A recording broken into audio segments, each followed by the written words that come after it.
very much. Thanks for coming along this damp Monday evening to hear about another ancient subject. One of the reasons why I do the sets of talks that I do, one of the main reasons, is that I feel that a lot of our modern attitudes to our ancestors are rather dismissive. We tend to put them down as sun worshippers or people who are just kind of having a quick guess, whereas nowadays we've got proper scientists who are measuring things. And it comes to all of our attention, I think, that actually our ancestors were pretty good at what they did. They had the same sort of brain as we did, and they did a lot of work with the information they had. But we can only discover the things that we discover because all of the work's been already, all the groundwork has been done by other people. And one of the main groups of people who are responsible for, if you like, nursing our modern scientific age into life were the alchemists, which is what drew my attention to them. It's actually turned out to be a fascinating subject. This talk was commissioned by some people at the Shakespeare Centre in mid-Wales who wanted some information on alchemists to go with the Shakespeare Festival they were doing, because Shakespeare himself was something of an alchemist, and the stories that he wrote quite often reflect, as we'll see, alchemical themes. And I discovered just loads and loads of really amazing people who'd done astonishing work, right the way back to sort of 0 AD, and before that back to Egypt. So it's hopefully will be a pretty interesting talk for you as well. We'll start off with a bit of an introduction as to what alchemy is. We'll see one or two of the main alchemists, or the kind of chief older ones, the guys who did it first. We'll have a look at some of the main alchemical imagery and some of the symbols they used, and a bit of a look at the process of alchemy itself. And then I think we have a bit of a break, and after the break we'll look at some of the specific alchemists, the ones that, when it made it really big in Shakespearean times and what they were doing. We'll have a look at just exactly what you can do when you try to convert an alchemical myth into stone, as we look at an ancient megalithic site, and then we'll look at one or two odds and sods at the end. As was just pointed out by Rob, I think, isn't it? What most of us know about alchemy, it is the act of turning lead into gold, and we don't really know very much more about it. As you pointed out, if we have a slightly more subtle idea about it, we might say that it's the changing of the not so subtle into the more subtle, which obviously gives it a little bit more of a ring. Really what it is a symbol for the perfectibility of the human spirit. These people were trying to change their inner selves and the nature of their mind and the nature of their spirit by changing the outside world, by working in the laboratory with physical matter. The writings came to us from ancient Greece, well, through ancient Greece, from Egypt, and it's thought they originally came from ancient Sumer. And the practice arrived in medieval Europe from Arabia, along with several other useful things. It's been the subject of more than 100,000 books. That means there's actually more books about alchemy than there is about any other single subject. And it's been recorded as at once the mightiest secret ever possessed, and the history of an error. So we can see already what, even in these old days, you've got, for every expert, you've got an equal and opposite expert. There's a lot of people who think it's a really, really important, vital thing, and there's a lot of other people who think that first group are completely delusional. Now, as we look at some of the proponents of the great work, we're going to discover a subject that reaches right back through the Enlightenment, back to the Dark Ages, right the way back to prehistory. So in the long run, we don't know where on earth it came from. The meaning of alchemy is pretty uncertain. What orthodoxy says is that they reckon that alchemy means art of the black land. And that refers back to Egypt, where every time the Nile floods, it puts a nice black, rich soil all down its banks, which is how Egypt grew. So art of the black land after the soil. I much prefer an ancient legendary history to alchemy, which says that a long, long time ago, in some age past, giants married spirits, and the resulting offspring was stranded on Earth. This is a story we've heard before. These characters were referred to in the Bible as the Nephilim. And it's said that the offspring of this marriage taught their skills and their wonders to all comers without any kind of discrimination at all. Clement of Alexandria who's a kind of Roman historian. He wrote of these teachers as masters of metallurgy, biology, magic, and astrology. And another Roman wrote, Tertullian, described these as the output of fallen angels. And it's said that these people who learned these tricks wrote them down in books called Chema. So I like the idea that the word alchemy comes from those ancient thoughts that were written down in a time before even the Bible happened. Alchemy has always been a subject of some importance and interest to the world management team in its various guises over time. If you're trying to impose your own will and your own knowledge and your own culture on people, you really don't want them coming up with ideas of their own and kind of operating the sort of laboratories that we're going to be seeing in a bit. So 144 years before Christ, a Chinese emperor banned alchemical works throughout the whole of China. At least he tried to. About 40 AD, another Chinese emperor did the same thing, so presumably they didn't have a lot of luck. This is a picture of Roman soldiers, the soldiers of Diocletian, and they're here assaulting Egyptian alchemists and burning their books. Book burning, of course, is something that's happened many times over history, and it's a very good way of making sure that things that you want to stay hidden. In more modern times, Henry IV, our own king, banned alchemical works throughout England, and he was followed by Henry V, who actually encouraged alchemical works. And it's thought that that happened because Henry V had soldiers in France, so he wasn't particularly fussed about the quality of the gold that he used to pay them, because you could use your soldiers for undermining their soldiers and your dodgy gold to undermine their currency, something that still goes on in a different form today. Trouble often accompanied the study of alchemy. Every now and then one of them blew themselves into the Thames as they discovered something particularly new and exciting. But most of the trouble came from monarchy and the church. This is a character called Christian II. He was Elector of Saxony for 20 years or so. And here's a bunch of people who don't mind a little bit of tortured information for a bit of cash. What this man's got is he's got kind of spikes through his hands, he's got a kind of wheel that's going to dislocate his shoulder, he's got things that are shoved around his legs, just giving him a really, really hard time. And I think already you can see that we're not dealing with men who are indulging in trivial pursuits here. Whatever we think about this subject, these guys regarded it as really important. This man made a habit of torturing alchemists. He tortured lots of them. One of the guys he tortured was a character called Alexander Seton, who is one of the several alchemists in the past who are thought to have made the philosopher's stone. They're thought to have actually been able to make this transition between lead and gold. Alexander Seton was one of the guys, as I said, who managed to make that transformation, and that's why Christian II was torturing him. The only thing that kept Alexander Seton alive was the fact that Christian was worried that if he killed him, the secret of making this transition might die with him. So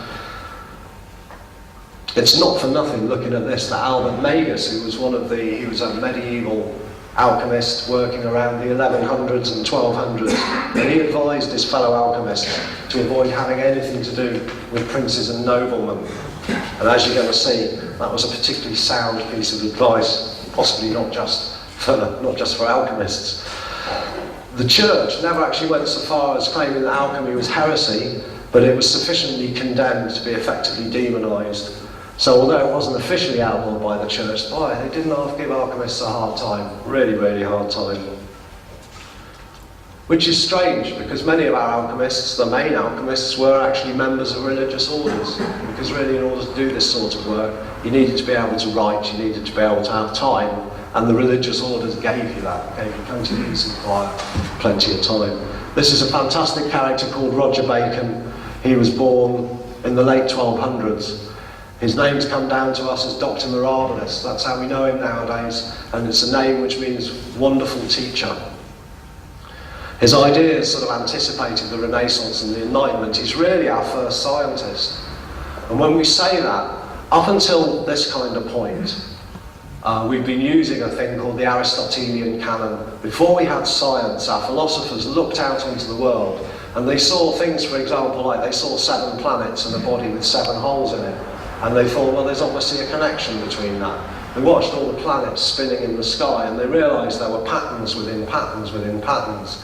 And that caused them to deduce that there must be some sort of God, that there must be some sort of moving force operating behind all of this stuff. And as a result of that, as a result of those conclusions, we ended up getting Aristotle's ideas, which were brilliant for the time, embedded into our consciousness with Christianity. Aristotelian ideas and Christianity arrived sort of knitted together, almost like space and time.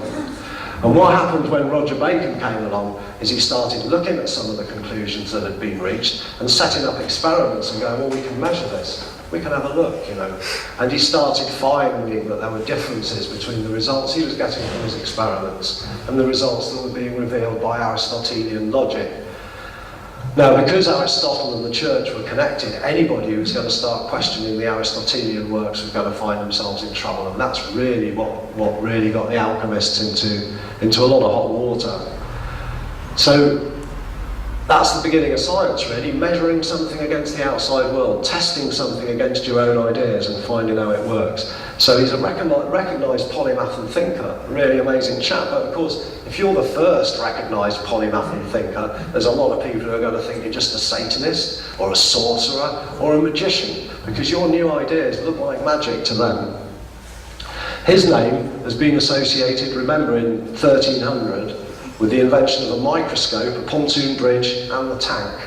Those are pretty amazing things to have been produced in like 800 or 900 years ago. And he's also, of course, said to have gained much learning from the devil and distance and been able to predict and tell about events in distant places. His fellow Franciscans were so convinced of his having truck with the deviants that on his death, his books were left nailed to the shelves on which they were found to rot. So that's what happened to his magnificent stuff. So alchemists used many symbols in their work. Sometimes they were using the symbols to borrow whatever power or strength was actually in the symbol, but also quite often they were using the symbols because in order to avoid getting beaten up by people like Christian II, it was better not to let people know what you were talking about. So talking in apparently simple symbols allowed alchemists to understand each other whilst hiding what they were doing from the people who were going to give them a hard time. So we'll have a look at one or two of those symbols. This is the first. This is one that we're probably all familiar with. It's called an Ouroboros. And it's the symbol of the serpent or the dragon eating its own tail. The dragon itself is a symbol of the primal unmanifest, so that's everything before the Spirit of God moved, or the Spirit moved on the face of the deep. It's everything that hasn't yet turned up. And it's also a symbol of the god Mercury, who's one of the characters who's said to have brought alchemy to Earth. That's Mercury is obviously his Roman name, his Greek name is Hermes. He also is represented by this dragon. The circle is indicative of the eternal cycle of nature. So here, nature is eternally renewing herself by feeding on her own body. And that's basically symbolic of matter transformed, which is makes it a symbol for alchemy itself. Here we've got the phoenix, another of the famous alchemical symbols. This is the symbol of rebirth through fire, which we get a lot in our myth, and also it's very much what they were trying to do in their laboratories. Through heating things, they were trying to change the nature of matter and change the nature of themselves, so rebirth through fire. In medieval legend, the phoenix lives in Arabia, which is where it does all its buzzing around and its work and stuff, but when its time comes to die, it flies back to Egypt, the nominal home, as we've heard, of alchemy, where it dies in a burst of flames, and its youngster is born out of those flames, so there's no egg involved. This particular one is got the two male elements, fire and air, under its wings, so there is somewhere a feminine equivalent to the phoenix. Interestingly, the phoenix, quite often you see it as a really beautiful, glistening, shiny bird, and most of the time I came across it in my research for this talk, it looked like this. It was a small, shaggy, surprised-looking creature, which I suppose if your mum's just gone up in flames and you turned up alone in the nest is not entirely surprising.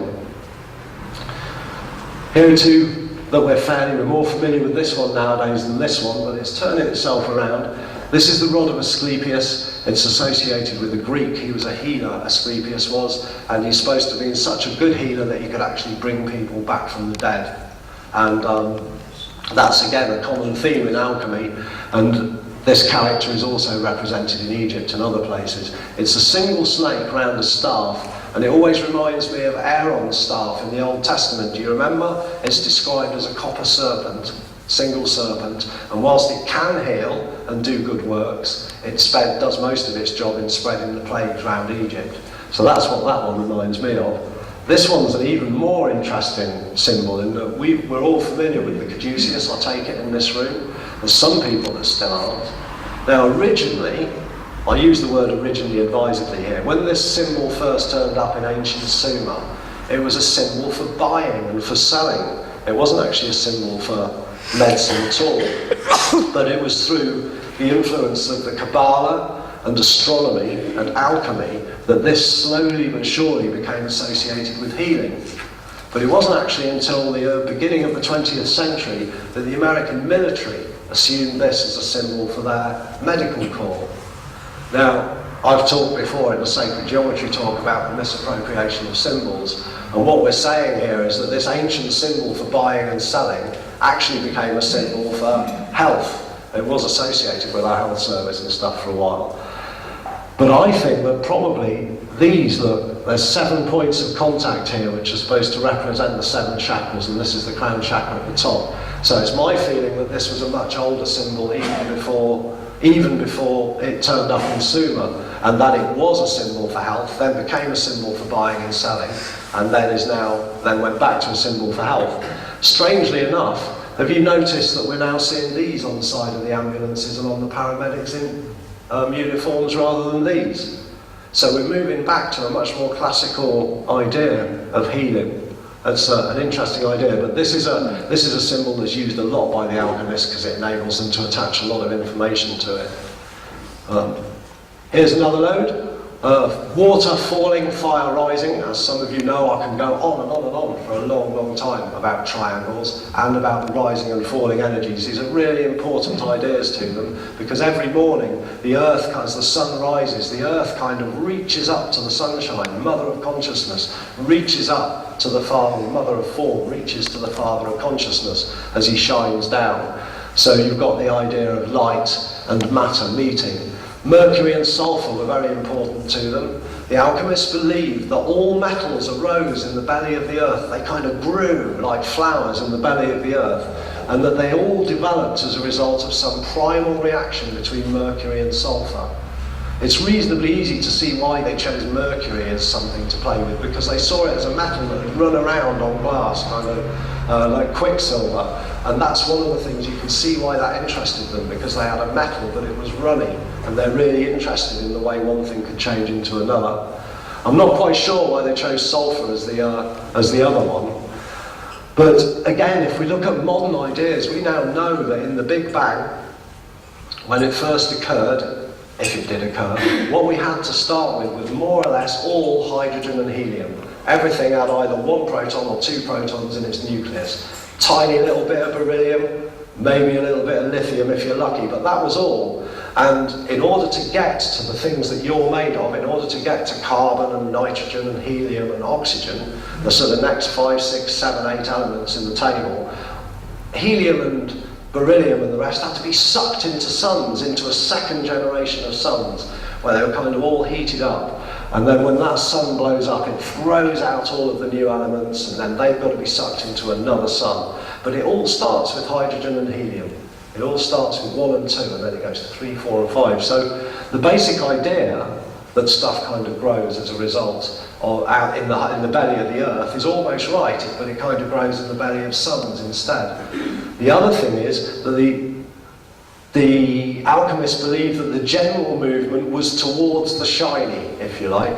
So they'd look at lead and they'd realise that gold was much rarer than lead. So they kind of thought that this sort of developing flowering process involved the more inert, more dull metals turning into the more shiny metals. Of course, they were particularly interested in gold. It's always been associated with the gods and immortality because it doesn't tarnish in water or in air. And it turns out, in fact, that our moon is covered in lots and lots of lead. And that's because it used to be covered in lots and lots of different sorts of oxides and isotopes, which have slowly but surely degraded into lead.